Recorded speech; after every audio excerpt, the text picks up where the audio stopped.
takovýhle auta musím kupovat častěji, pak je to takový zábava. Každá, že jsme tohle neudělali s Felicí, s tou starou. Měli jste nechat golfa a mohli jste bourat. Fogl na piču, to je slabý. Jo? No, jezdil dobře taky takhle jednou. A neměl sílu. Ale mohli jste. Vyber se na maximum.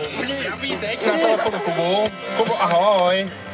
Ahoj, ahoj. Jak začaly prázdniny u tebe? Ale celkem to šlo, měl jsem 14 dní dovolenou na stránky na kníži na letišti. Zpátky do Anglie, kde je určitě nádherný počasí.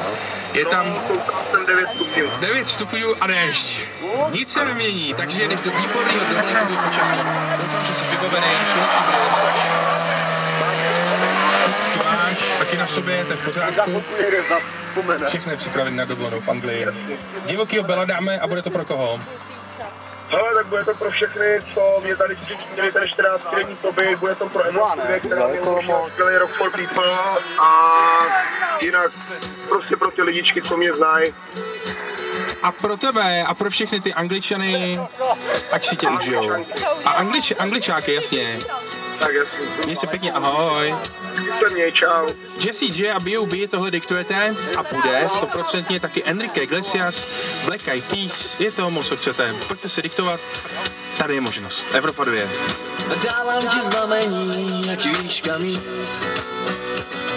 A ty dáváš mi znamení, ať vím kam jít. Dávám ti znamení, ať zase víš kam jít. Dáváš mi znamení, ať vím kam jít. Bylo to tvoje víno.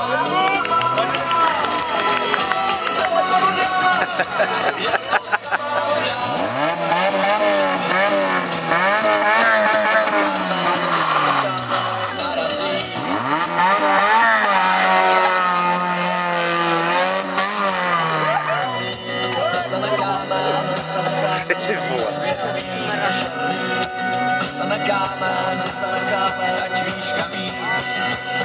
Jako kosa na kámen je znamení, ať víš kam jít.